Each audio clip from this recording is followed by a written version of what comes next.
Hi, welcome to this channel on magnetic energy, technology, principles, applications. This is highly unconventional. So we're about in a week or two, 5% in, about 5% in the ascension process. So at that stage of basically 5% of the global consciousness being saturated with this new energy. So it's still at that stage where we need to make an effort. We need to use our intention. We need to use our declarations to basically draw the energy into us. And I think the more that we do that, every little bit helps. And so even bringing it into like the global consciousness field and just consciously like drawing it in more and more and more into your body, into your energy field, doing all those things into your family, your friends, and then even into the whole global community, and just bringing that energy into humanity.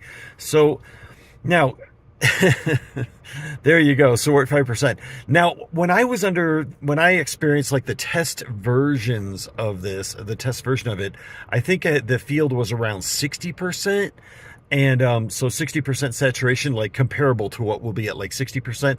And I can tell you from that experience, that was overwhelming. It was absolutely something that just completely, basically, I could see why war will stop if humanity, if and when we get up to like the higher percentages. It really is. It changes your outlook on life. It changes your outlook on the universe.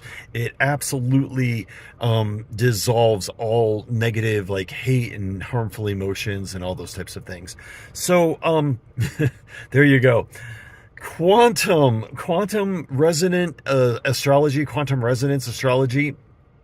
So the sun, all stars, all planets, and basically every body that's in our solar system and beyond have all individual, unique, identifiable characteristics, whether they're the light that comes off of them, whether it's reflected light or sourced light, the gravitational fields around them, they each have very specific subatomic quantum characteristics, resonant characteristics.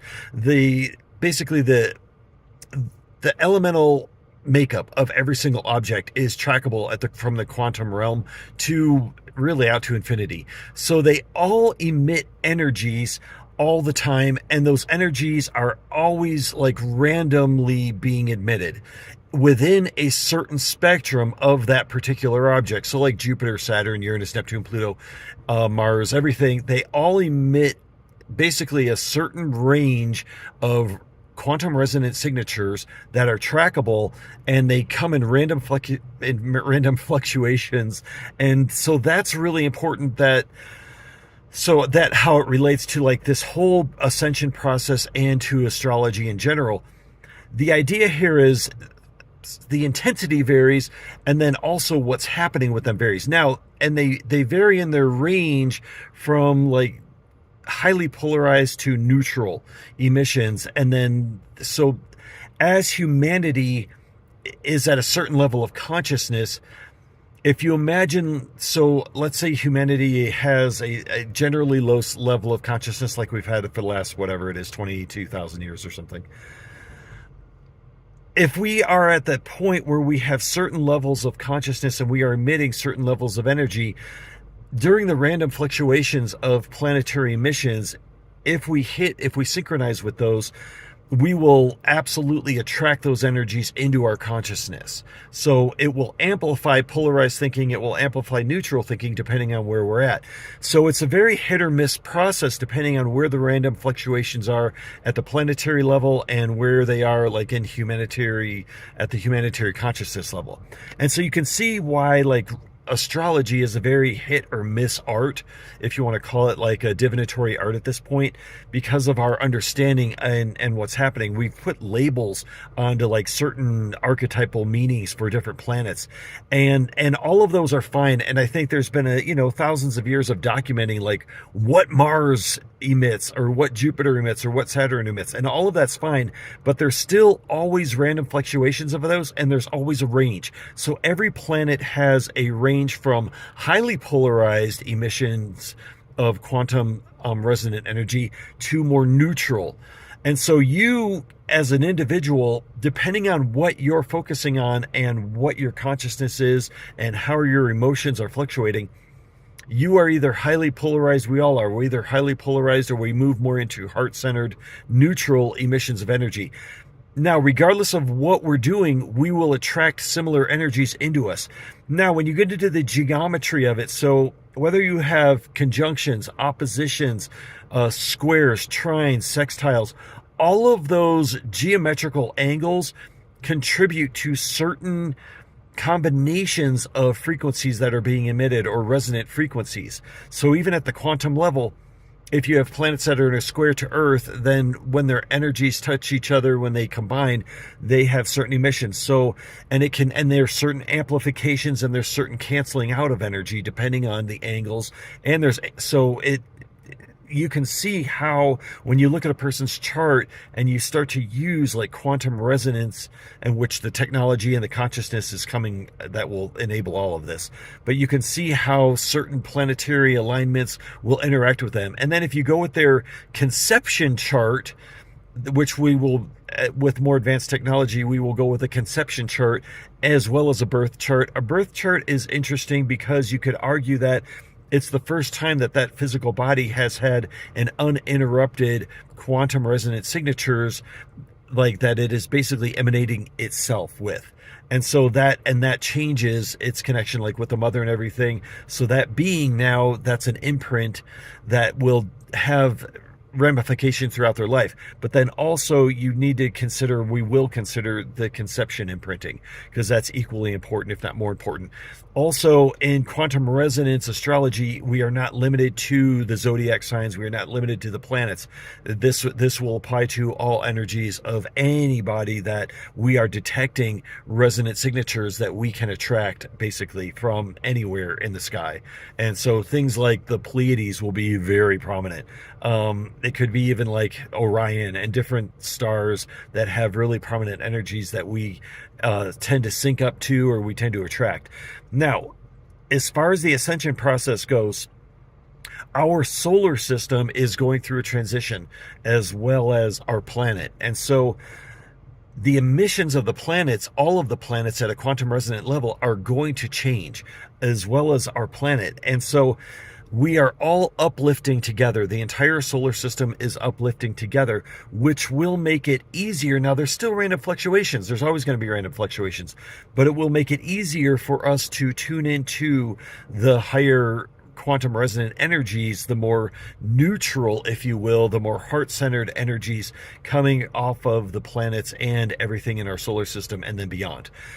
Now, humanity, as we transition to higher levels of consciousness, we of course will automatically be doing that, and we will utilize the resonant energies from the planets and their incorporation into our lives, into our bodies, into our consciousness, to amplify the energies that we want to amplify, to further our evolutionary progress, our consciousness evolution, and our perception of the universe and everything. And that's really just the tip of the iceberg, because quantum resonant astrology will teach us about various portals that open when they open, and the quantum resonant signatures of those portals that will allow our consciousness to travel beyond space and time. All of this is interdimensional energy that's beyond space and time. And so as we tune into like quantum resonant astrology, we absolutely will utilize the moon, the stars, or our star, the planets around us, and everything at certain timing, at certain latitude and longitude around the world, to achieve certain elevations of consciousness and to allow certain portals to open. And it won't just be new age mumbo jumbo. It'll be really serious and incredible transformation of consciousness, but also the ability to travel with our consciousness and our etheric bodies and our physical bodies to other areas of the universe. And it won't be limited just to our solar system at that point either. You got to think about light, for example, and light's a good example of this, because we get light from stars that are, good Lord, galaxies and stars that are gazillions of light years away. Gazillions. But any type of light in this model, it has quantum resonant signatures. So all the light varies, and it's hugely important that you have subatomic quantum encoding that goes to a nearly infinite level that is clearly identifiable for every star and every emission of light. So whether it's reflected light or source light, all of those are super identifiable, and that the quantum resonant signatures that they put off can be amplified, tuned into, and then utilized for transportation, not only through consciousness, but physical transportation. So this whole idea of quantum resonant astrology is fully integrated into our conscious revolution that we're going through on this planet right now. The ascension process, the expansion of awareness, the expansion of our consciousness, the deepening of our consciousness, the heart-centeredness that we're moving into, the interdimensional perception and awareness that we're all moving into. This is a big deal. And as we tune in to the resonant energies that are constantly, the machine of our solar system is always turning and always producing these incredible symphonies of energies that we can tune into that we very rarely do consciously at a full scale level. Most of us are just kind of, really, to put it bluntly, we really play victims. We are astrological victims at this point, most of us, because we have very little awareness of how to utilize the energies that are being bombarded into our world at all times from our solar system and beyond. So we're going to move from that into full astrological empowerment, quantum resonant astrology empowerment that will allow us to attract resonant energies and attract the combinations of those energies at specific times of year in accordance with our individual birth charts and conception charts that will amplify certain energies that we need to amplify, that will help us let go of things, but will help us connect with our family, friends, and other beings beyond space and time, and basically evolve our conscious awareness of the universe and beyond. So we're little like bitty babies at this, and there's so much to explore. It really is a never-ending process. And so I just wanted to do this video out there because it's important. It's going to become part of our awareness more and more as we get into this process. And I will see you again next time. Oh, please send in any questions and comments that you have.